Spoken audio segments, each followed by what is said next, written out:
A esta hora, la Iglesia Metodista Independiente se reúne para presentar su programa En Espíritu y Verdad.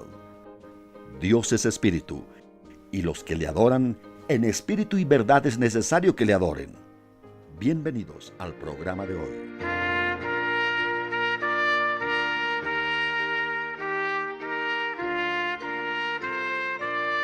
Jonás, capítulo 3, versículo 4. Y comenzó Jonás a entrar por la ciudad camino de un día, y pregonaba diciendo: de aquí a 40 días, Nínive será destruida. La predicación de hoy se titula Jonás, el profeta desobediente. Se ha dicho que Jonás podía haber sido el hermano gemelo de Tomás, el Dídimo, en los días del Evangelio de nuestro Señor Jesucristo en el primer siglo. La razón es que ambos tenían características similares. Eran capaces de grandes cosas y de cosas muy pequeñas a la vez. Podían dudar y podían creer. Podían ser tercos y obstinados y podían llegar a ser decididos y valientes. La historia verídica y real de Jonás, respaldada por nuestro Señor Jesucristo en el Nuevo Testamento, nos es bien conocida en términos generales, pero hay mucha enseñanza que podemos extraer de este acontecimiento. Levántate y ve a Nínive y pregona contra ella. Fue la orden imperativa de Dios para el profeta. Naturalmente, en el puerto le esperaban a lo menos 3 embarcaciones. El barco, comillas, yo iré otro día. La nave, comillas, ya irá otra persona en mi lugar. Y la embarcación, comillas, no me parece bien que vaya porque te conozco, oh Dios.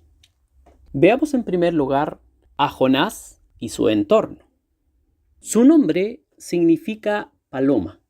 Fue hijo de Amitai en la ciudad de Gat-Efer, unos 5 kilómetros al noreste de Nazaret. Él restituyó los términos de Israel desde la entrada de Hamat hasta la mar de la llanura, conforme a la palabra de Jehová, Dios de Israel, la cual había hablado por su siervo Jonás, hijo de Amitai, profeta que fue de Gat-Efer. Segundo de los Reyes 14:25. Su ministerio precedió en poco al del profeta Amós, bajo el rey Jeroboam II, quien gobernó desde el 782 hasta el 753 a.C. En su libro podemos encontrar algunas características de su persona. Un hombre llevado a su idea, terco, testarudo, rebelde, obstinado en sus decisiones y argumentaciones. Dice la Escritura: ¿no es esto lo que yo decía estando aún en mi tierra? Por eso me precaví huyendo a Tarsis, porque sabía yo que tú eres Dios clemente y piadoso, tardo a enojarte y de grande misericordia, y que te arrepientes del mal. Jonás 4:2. Un hombre común también, un profeta de bajo perfil, un hombre falto de misericordia e injusto, de acuerdo a Jonás 4:5, que dice: y salióse Jonás de la ciudad y asentó hacia el oriente de la ciudad, e hízose allí una choza, y se sentó debajo de ella a la sombra, hasta ver qué sería de la ciudad. ¿Nos identificamos con alguna de sus características?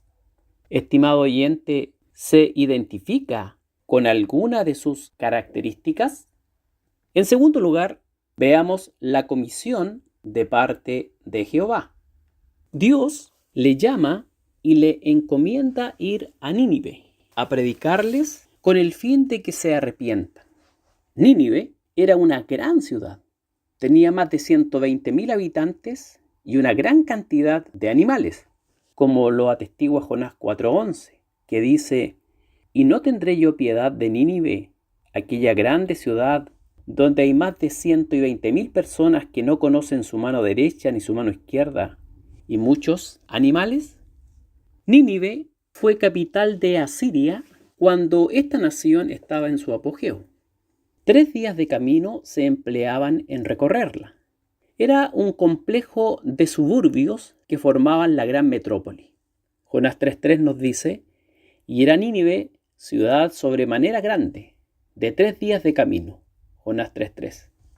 Esta ciudad, según el libro del profeta Nahum, se caracterizaba por poseer buena economía, ser próspera y abundante, pero reinaba en ella el pillaje, la mentira, la brujería, la fornicación, el atropello, el paganismo y la idolatría. Nahum 3, versículos 1, 2 y el 4 nos dice: ay de la ciudad de sangres, toda llena de mentira y de rapiña, sin apartarse de ella el pillaje, sonido de látigo y estruendo de movimiento de ruedas, y caballo atropellador y carro saltador.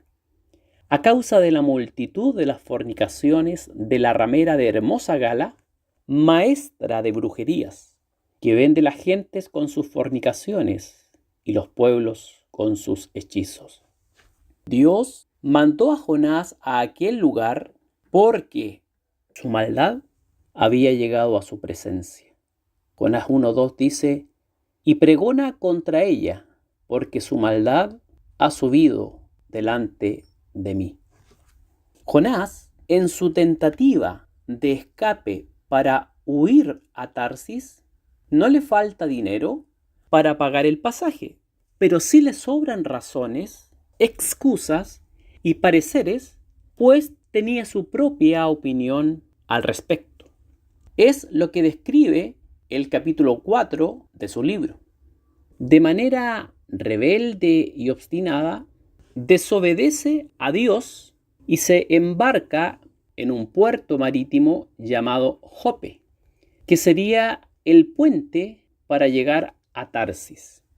En todo el relato vemos la negativa de Jonás al mandato de Dios y la huida de su presencia.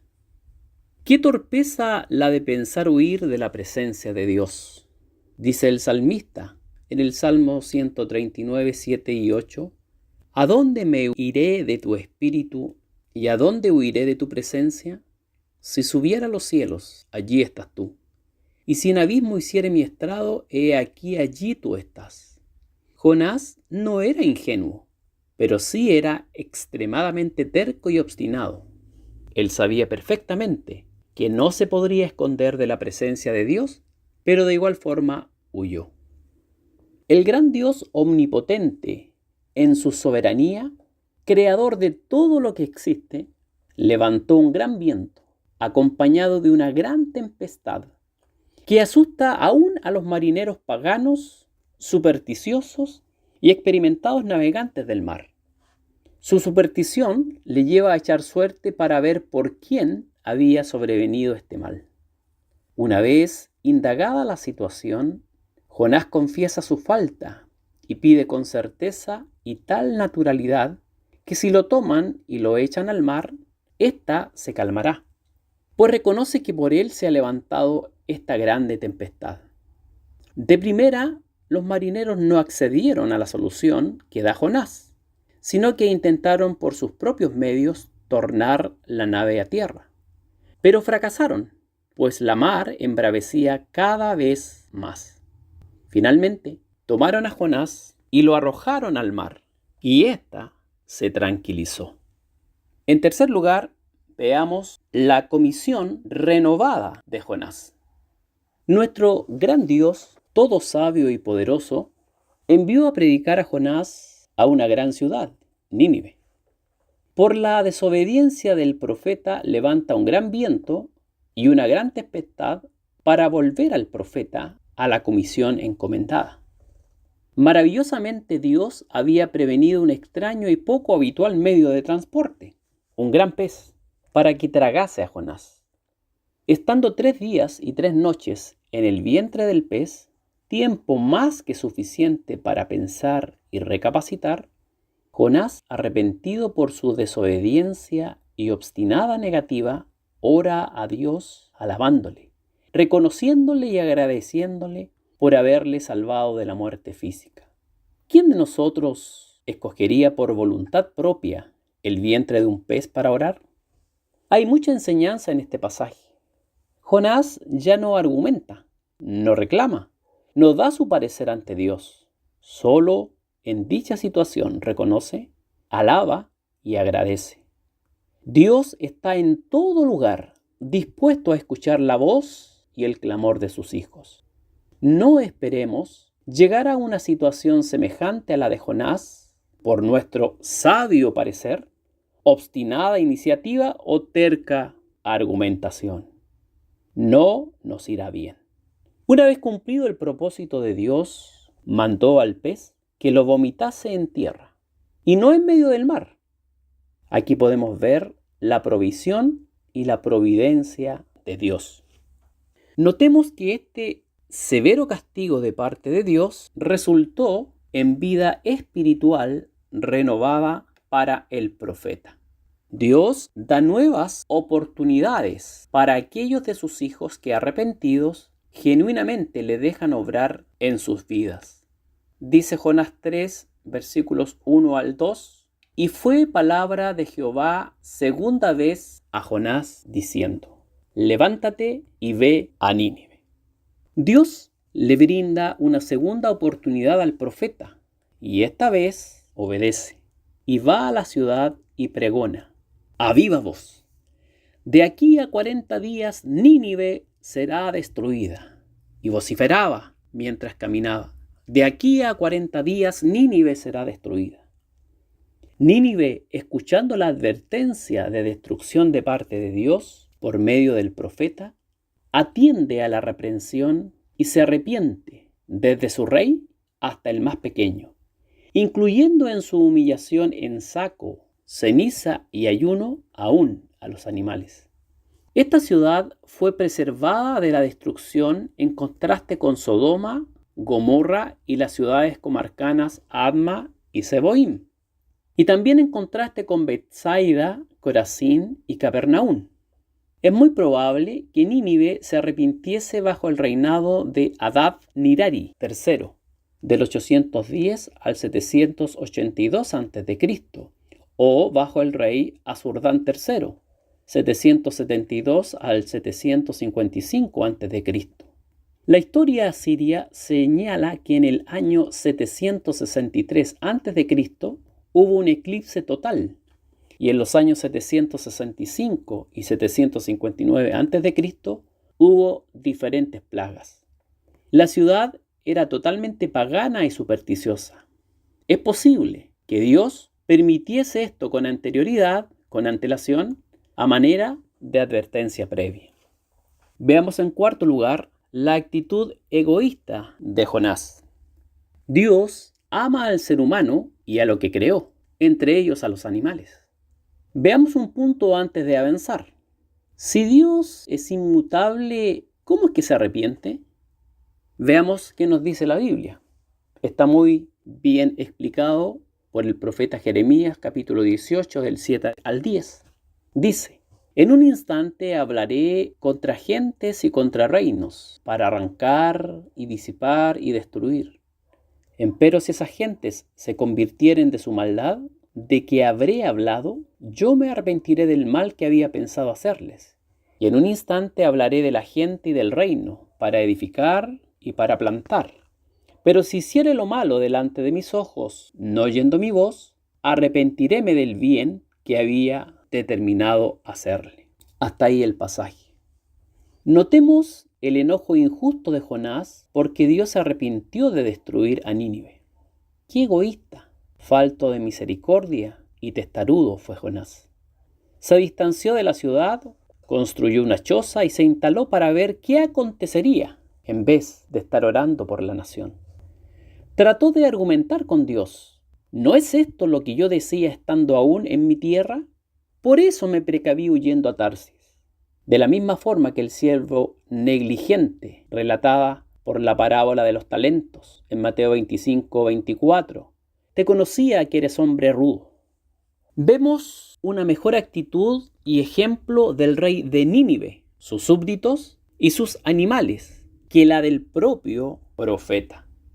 A través del nacimiento y muerte de una calabacera que le protegía del sofocante sol, Dios le enseñó a Jonás que si él tuvo misericordia de dicha calabacera, ¿cómo no tendría misericordia Dios de la enorme población de personas y animales que tenía Nínive?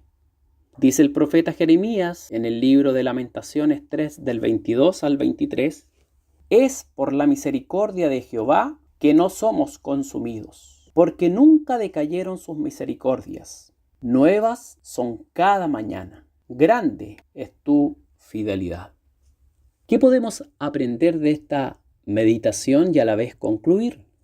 Dios siempre castigará y reprenderá a sus hijos para su bien.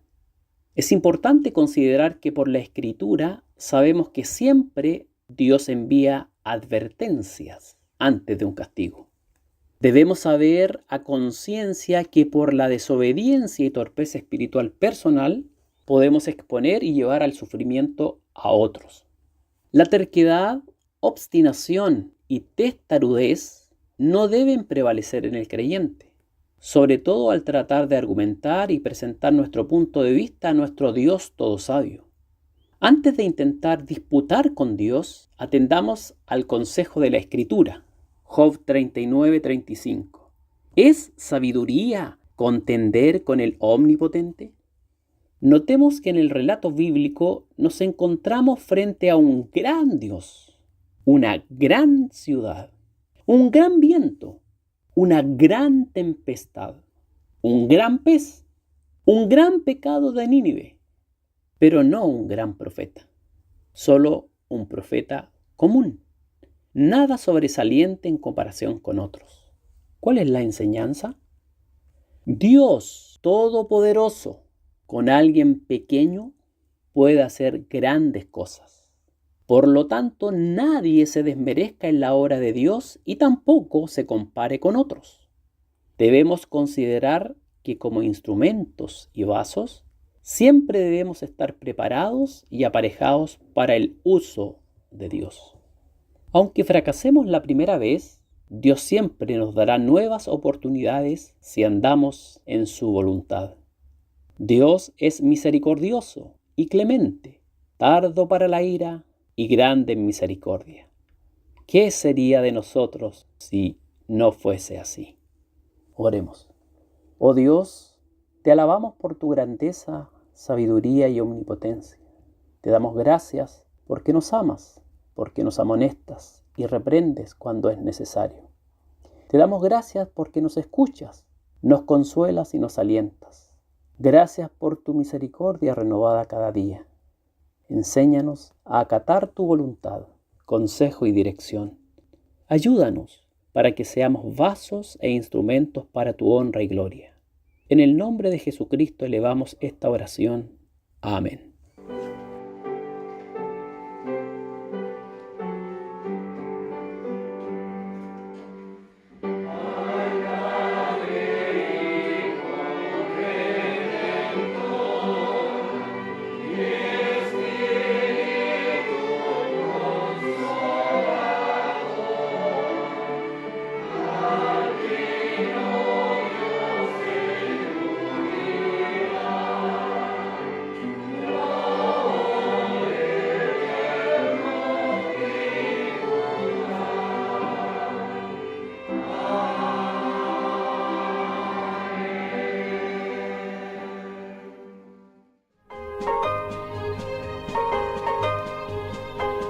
Hasta aquí, la Iglesia Metodista Independiente ha presentado En Espíritu y Verdad. Dios es Espíritu, y los que le adoran, en espíritu y verdad es necesario que le adoren. Que el Señor les bendiga.